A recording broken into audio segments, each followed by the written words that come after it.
Yo guys, what's up? So, in this video, I didn't get to record voice at the same time that I recorded the video, simply because I was busy doing something else while also playing the game while I was recording that would not allow me to record real-time commentary. So this commentary is going to be recorded after I've already played the game, and I'll just be watching the video of me playing it, kind of commentating on it that way. I don't really like doing it not live, since if I'm trying to explain something step by step, that'll be harder to kind of do that, since I'll have to keep editing the video to like pause while I'm talking and such, whereas if I was just recording it live, I could just stop playing, explain, then continue playing. But this episode's relatively simple anyway, so I don't think it's going to be too much of a problem. Previously, in our last episode, we had broken into the Maharaja's treasure vaults, we'd gotten the Dagger of Time, and we had gotten a glimpse of its power to alter the flow of the time stream, I guess you could call it. We escaped, and we had traveled to the Palace of Azad with our father, the King of Persia, with all our spoils of war, slave girls, the Hourglass of Time, Prince keeping the dagger, such. We got into the palace, and as our father, the king, was presenting the Hourglass of Time to the Prince of Azad, he was kind of astounded to see it, and this vizier that had been along the whole time, who wanted to get the dagger but could not, because the king would not allow him to take his son's prize, starts talking, saying that the sand is all magical and stuff. He convinces the prince to take the dagger and use it to unlock the hourglass, since the dagger unlocks the hourglass. And a bunch of sands flow out. He uses a spell. We don't know what that spell does, but the vizier uses a spell, and then the sands start flowing throughout the palace, and all the people that are touched by them start being turned into monsters, except for the prince, the vizier, and a mysterious girl that they had captured while at the Maharaja's treasure vaults, who wears a red dress. We got through our first battle, and that's where we had left off. We had learned that during a battle, each enemy you kill adds a little bit more to this pillar of glowing orange sand, which, when entered at the end of the battle, gives you a glimpse into the future, and then lets you save your game. And so, the princess decided to do is to chase after the girl in the red dress. So you can if you need water, there's actually water. That's what I was doing. I was checking to see if I needed water. There's a water pool over in the direction I'm just facing that I was heading towards right there, but then I was like, oh wait, I have full health, I don't need to heal. So, go through this little gate here. There's nothing to your left. I looked that way. There's nothing, or sorry, to your right. There's nothing to your right. I climbed these rocks here, but there's nothing up here. I was just exploring to make sure I didn't miss anything. It's been a while since I played this game. I've beaten it like 7 or 8 times, but it's been a long time since I've played it, so I don't remember everything. I'm gonna try and find everything, all the little hidden collectibles and everything like that, but I might miss a few. I can't really guarantee anything. I'm not going to have like a walkthrough with me every step of the way and just check every time I need to. Wait! As you can see, there's a red dressed lady running away, and a bunch of rocks conveniently fall from the ceiling to impede our path in catching her. She obviously does not want to talk to us. Then I'll continue. She's like, get away from me, you dirty old man. And so we have to take a roundabout route through these chambers. These sleeping chambers, bedrooms, as they'd be called nowadays. Little tool tips across the bottom telling you how to do stuff. The guest rooms, where my father, all our entourage, and I should have passed the night, lay cold and silent. The sands of time had swept through, stealing life and warmth from everything they touched. And I, who unleashed the cataclysm, had been spared.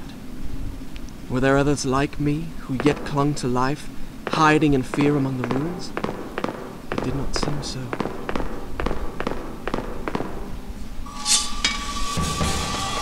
Say so. Across the bottom. Hello! Across the bottom it says sand clouds. And basically, retrieving 8 sound clouds will give the dagger a new sand tank. If you'll notice over on the left side of the screen where the yellow circles are, those are sand tanks. Every time you rewind or use a time power similar to rewind, you will use up one of those sand tanks. And the only way to refill them is to either absorb an enemy in a battle or find one of those sand clouds, and the sand clouds will instantly refill all of them. And you'll notice that I already told you about the power tanks over on the right side, that little like crescent moon shape forming next to the first sand tank. Once you absorb, I think it's like 32 enemies, that'll fill up and you'll get a new one. It'll fill up with white, and you'll get different powers throughout the game that will use up those power tanks, rewinding and slowing down time and such. Wait, I'm not sure if slowing down time is in this game. I think there is. I know it's in the second one for sure. But using up powers like rewinds and stuff will get rid of it'll empty the sand tanks, and you have to refill those. The power tanks refill alongside the sand tanks in the same way. You find a sand cloud, it'll refill all of them. If you defeat enemies, it'll refill them one at a time. But you'll notice that I picked up my first sand cloud, and you'll notice this little tiny circle starting to form underneath the bottom sand tank, the fourth one. Each time you find a new sand tank, that'll expand a little bit more until you get all 8, and then it'll form a new sand tank. So basically, you'll get power tanks throughout the game no matter what, since the fights you don't have an option, they're not optional, you have to do them. So you'll always get power tanks. You'll always get the same amount every game. About thereabouts. Like towards the end of the game it gets a little bit different, I'll talk about that later, but for the most part you'll get about the same amount of sand tanks, power tanks, each time.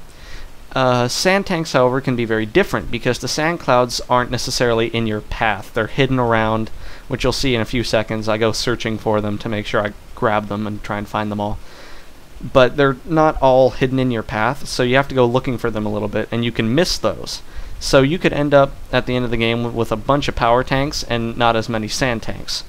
But I'm hoping to get try and find everything, and then we'll see how many I have at the end of the game. I think if you find everything, you'll have the same amount of power tanks and sand tanks. And you'll also notice I always stop whenever the prince starts talking.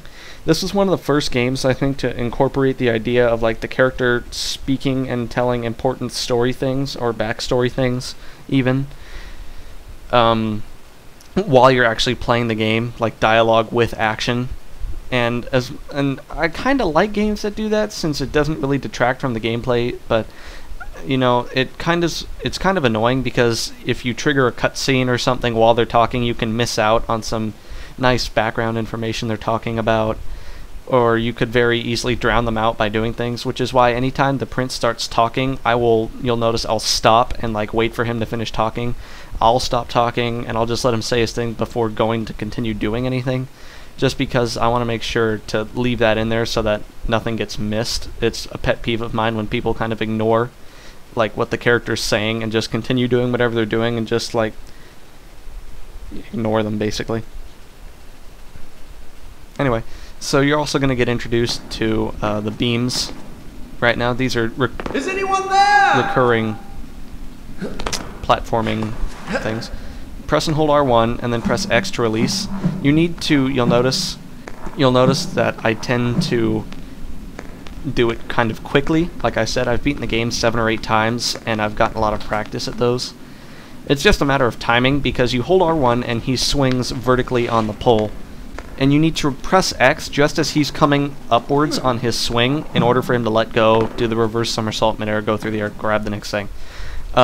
As soon as I land, I press X on the first upward swing he does, which speeds it up, and it's just a matter of getting the timing down on that.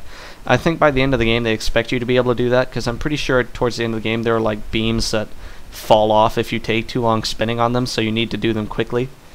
You just need to practice that and you'll get it down. It's not that hard. Now if you look to your right here, you'll see me climb up. There's a sand cloud right here actually. Climb up and grab that on the right.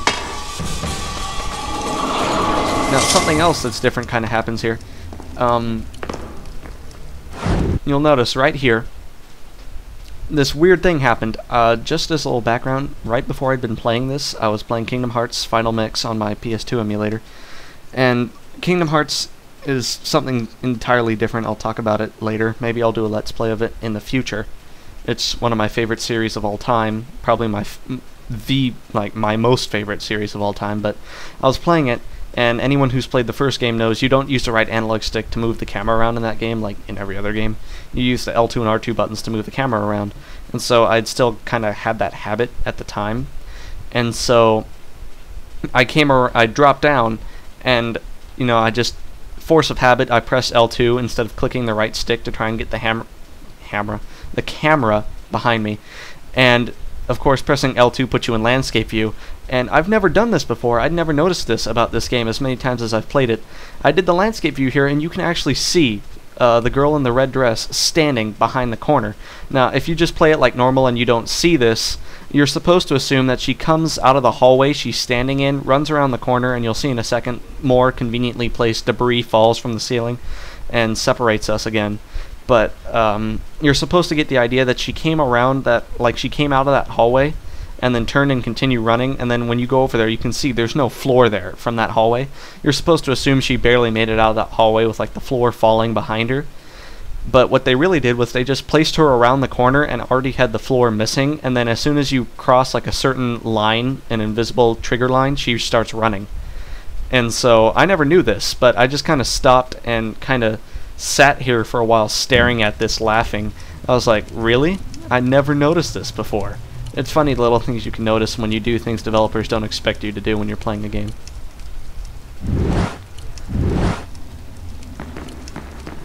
She comes out around the corner and the debris falls, and you're supposed to think, oh wow, she barely made it out. Had I really seen her? Or there I failed. You gotta be careful when you're jumping to those poles, he misses a lot. Had I really seen her? Or had my senses given way under the burden of horrors too great to bear, and conjured up a phantom? Either way, I could not rest until I had found her again. The miracle I had experienced by accident in the Maharaja's treasure room, I now discovered that I could trigger at will. By pressing a switch on the dagger's handle, I could turn back time. Yeah, so that second line was actually separate from the first. He says that when you rewind time for the first time, and they did a good job of editing it together there instead of him overriding himself. You rewind time when you press L1. That's one of the powers the dagger has. You'll learn more about those as time goes on. Fountain there in case you got hurt. I don't know why you would have gotten hurt, but yeah. I checked these rocks again. Always check rocks like this. You can climb on them. Some have sound clouds, some don't. If you listen closely, you can actually hear footsteps. You'll figure out what those are in a second. This room's a little bit different because the first, half of it, the side, see, that's where you want to go, that hole. But this half of it, you actually need to go and get to the floor, which is weird because usually you're climbing upwards in this game. See, 16 retrieves will get the dagger new power, so it wasn't 32. Whatever, it's 16. You absorb 16 enemies and you get a new power tank. And a new power, usually. Not always. And we're going to have another battle here. I'm going to use the same tactics that I used before. Just always do the vault retrieval if you can. The tactic will apply here. I'll let you know when we get to a fight where it no longer, you can't use that anymore, and I'll introduce you to some new tactics to use then. This fight's relatively small and short. See, first power tank created. Got a new power that I did not use in this fight. I usually don't use my powers that much, but I soon discovered that what yeah, L1 for slow motion. The dagger gained the power to stop time. Not for me, but for the enemy I struck. I'll show you the powers in later videos. L1 slows down time so that you have more time to think, so I was right, that is in this game. And if you press triangle, usually before you get the power, or if you don't have power tanks, you'll just stab them with the dagger, nothing will happen. You press triangle when you have a power tank after this point, and it actually freezes the enemy, and it turns them into like a frozen sand statue, and then you press square twice. The first hit, he hits them up into the air, and then the second hit, he does like a jumping somersault slash and cuts them in half and instantly kills them. The only problem with that is you don't get the retrieval, like you don't get the sand from them, but it instantly kills them, and it works on any enemy you can get past their guard with the dagger with. Whoa. Again, I went around and checked here before I saved, just because. This video is kind of on the shorter side. When I recorded it, I think with the commentary it'll probably be longer. I haven't done all the editing for the commentary yet. There will be a lot of pauses, but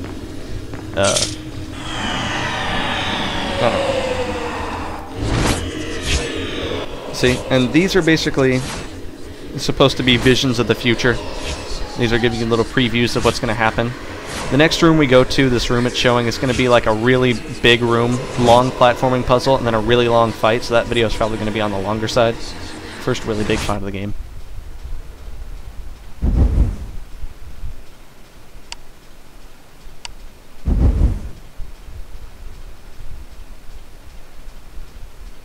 Done. I'll start the story from here next time. And at the end here, the video, like I said, was pretty short, so I wasn't sure if I wanted to keep playing. And I also kept pausing it because I wasn't sure if he was going to say anything. So I just ended the video. So, Shall I go on? anyway, make sure to take a shower every day. And I'll see you next time.